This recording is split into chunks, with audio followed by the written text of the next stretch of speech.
Hi అండి, అందరూ ఎలా ఉన్నారు? బాగున్నారా? సో ఈరోజు వచ్చి నేను వారాహి అమ్మవారి పూజ అయితే చేసుకుంటున్నానండి. ఇంకా 4వ రోజు అయితే పూజ చేసుకున్నాను.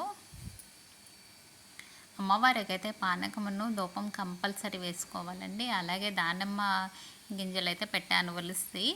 ఇంకా చిలకడ దుంపలు ఒకటి పెట్టాను. అమ్మవారికి భూమిలో పండినవి ఏవైనా చాలా ఇష్టం అండి. ఈ దుంప చేత అంటాం కదా, సో అవి అయితే చాలా ఇష్టం అమ్మవారికి.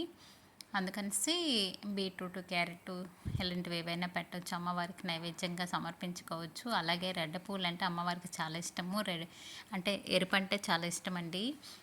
మందారం అయితే నేను ఇలా పెట్టాను అమ్మవారికి. అమ్మవారికి ఈరోజు అవతారం వచ్చి శాకంబరి కదా, అందుకనేసి నేనైతే ఈ ఒక్కరోజు నేను ఇలా పెట్టాను.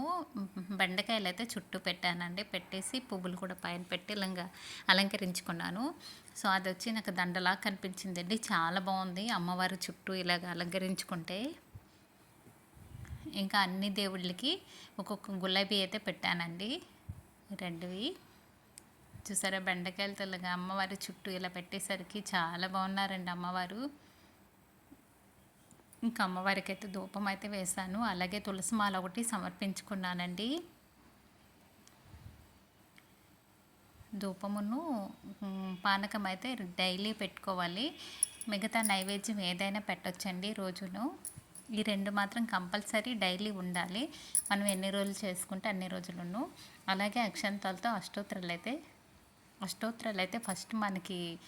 ఫస్ట్ టైం కదా, ఇంకా నోరు తిరగదు. అందుకని నేనేం చేశానంటే ఒక ఫోన్లో పెట్టేసి ఇంకా అక్షంతాలతో పూజ చేసుకుంటున్నాను. అలాగే ద్వాదశి మంత్రాలు అయితే చదువుకున్నానండి. 11 ఉంటాయి కదా నామాలు, అవైతే చదువుకొని ఇలా పూజ చేసుకున్నాను. అమ్మవారు చూడండి ధూపంలో ఎంత అందంగా ఉన్నారో కదా. చాలామంది చేయొచ్చా లేదా ఫస్ట్ నేను కూడా అదే అనుకున్నాను, చేయొచ్చా లేదా అనేసి. సో మా ఫ్రెండ్ ఎప్పుడు చేస్తారండి, తను చెప్పారు చేయొచ్చు, ఇలా సింపుల్గా చేసుకోవచ్చు, ఏం కాదు అనేసి. అందుకనిసి నేను కూడా స్టార్ట్ చేసుకున్నాను. ఇంకా తన వల్లే నాకైతే పూజ అయిపోయింది. నేనైతే ఫస్ట్ భయపడ్డాను. అందరూ చాలామంది చేయొచ్చు లేదా అంటున్నారు కదా అనేసి ఏం చేద్దాం అనుకున్నాను.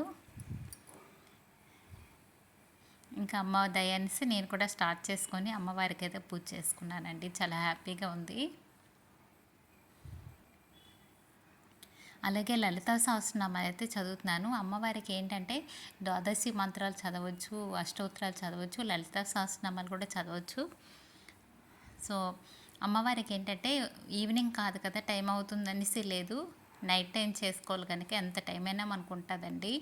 సింపుల్గా నిదానంగా పూజ చేసుకుంటే గాబర పడకుండా ప్రశాంతంగా పూజ చేసుకోవచ్చు. అమ్మవారి పూజ వచ్చి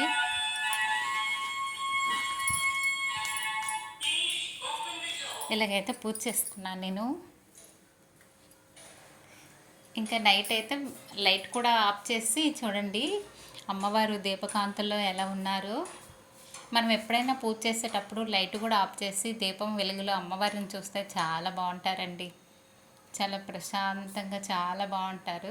సో ఎలాగైతే నేను లైట్ అయితే ఆఫ్ చేశాను, ఆఫ్ చేసి ఇంకా చూపిస్తున్నాను అమ్మవారిని. ఇక్కడ వచ్చి లక్ష్మీ అమ్మవారు కూడా చూడండి, ఆ దీపాల వెలుగుల్లో ఎంత బాగా కనిపిస్తున్నారు. మనం పూజ చేసేటప్పుడు లైట్ కూడా ఆఫ్ చేయాలట.